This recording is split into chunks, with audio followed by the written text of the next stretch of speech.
Welcome viewers, I'm your host Legender7, and this is going to be a book review. These won't come that often, don't worry.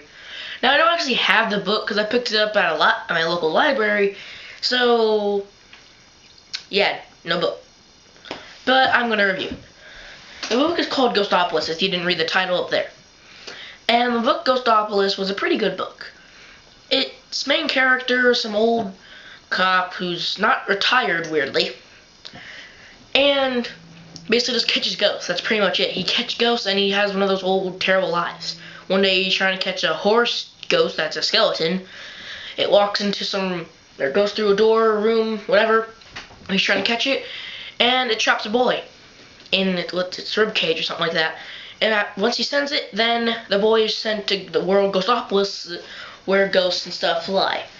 So he goes on through Ghostoblis with his little horse thing, fighting whatever they're called, dinosaurs, skeletons, whatever, and eventually meets his grandfather. These aren't really spoilers because these happened kind of early in the book. Meets his grandfather, who was a kid, and you don't find out why or you kind of find out it's like if he hadn't solved something or something like that. I really didn't get it that much. You also get some of he has to get the kid back. And the kid's like supposed to die sometime soon because of some disease.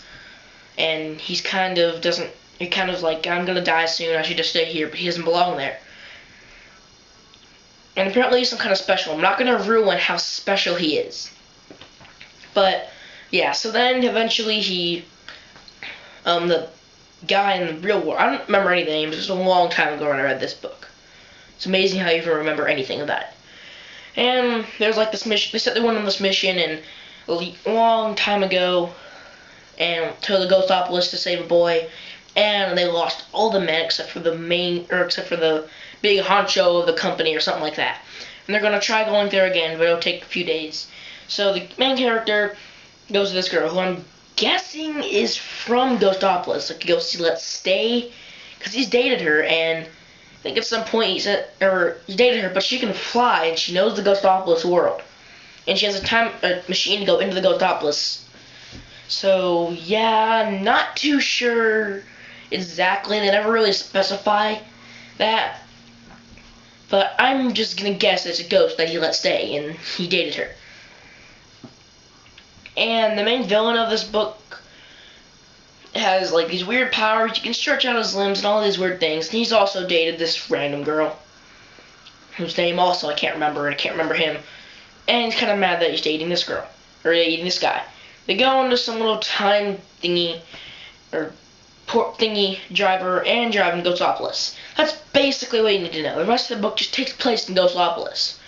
It was a pretty good book, and now I'm going to give some spoilers. So if you've not read the book, then click off or skip to the end so you can hear my final thoughts of the book. I don't have a board, which I would usually have for my reviews, because I didn't really feel like making a board of topics for a book, but I don't know.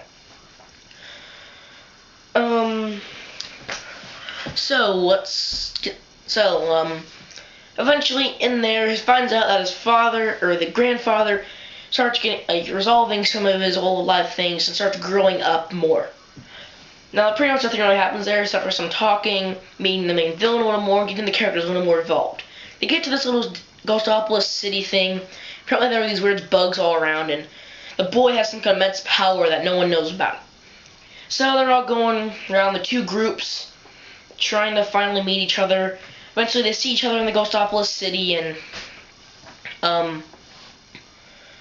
there's like all these different tribes of people, like of what you would be when you're dead, like ghosts and Ghostoblis. And there's like ghosts, mummies, skeletons. There's even like cities, and they all meet in the one main town, Ghostoblis. So yeah, that's pretty weird. And the main villain is trying to catch him, and at a certain point, the grandfather is growing up to like a regular 30-year-old middle-aged man, and that he gets in the time machine on accident. He's in there, and so is this bug creature, and they're both sent into the real world. That's it we get. We don't get anything else about that. That just makes me so mad, and I'll tell you at the end how I feel about it. So, the kid has immense powers. He's shooting people. Eventually, we get to this part with the skeleton, him. Apparently, there's some thing, or a lure, like this guy created Ghostoblis and built it in like one day or something. And everyone thinks it's a rumor because one guy can't build it. He was also a giant, so yeah. And there's this little thing, they're all fighting, and I'm really confused around what happened around this point because I got mixed up. But eventually the kid goes to this guy, and this is a way that he could get back home. Like, it's the only way, or there's something special behind this little door. He asks the guy, and he says he knows him, and it's not his time for this yet, and there's a big waiting line. It's all guarded by the skeleton army and stuff, and you start getting acquainted with the Skeleton King. And the horse that he found at the beginning is like the Skeleton King's horse and never obeys anyone but obeyed him. There's a long line of people who like widowed something or bad stuff, kind of stuff like that, and he'll send them to some like heavenly place. Like it's like heaven, and maybe Ghostoblis is that. I don't really know. They didn't say on too much. They find this plan to get into some big base and like blow up this weird thing that's making all the place bad. Or the main villain's base.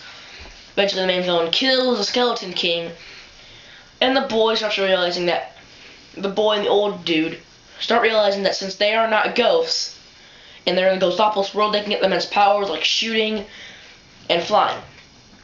So start getting these powers. The boy starts fighting the main villain.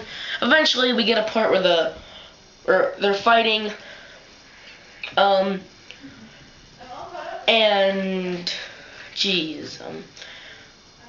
then they take control of the buildings and turn the buildings into like armor. They're huge. So the boy does the same thing.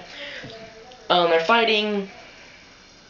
Well, no, before that, the old man, or the old honcho of the place comes in and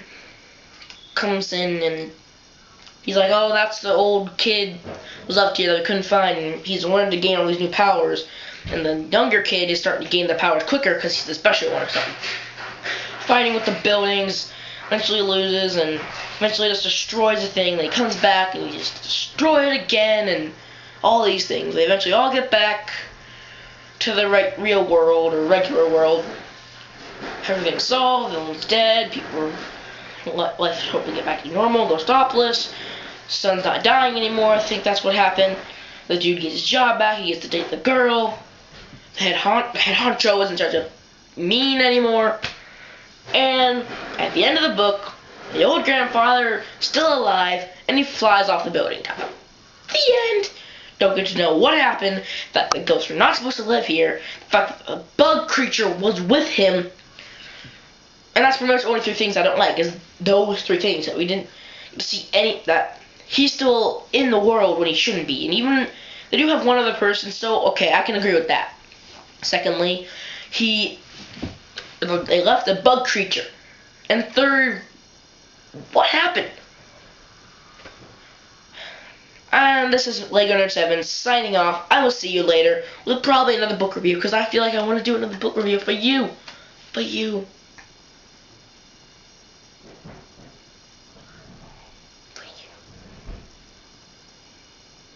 Bye-bye.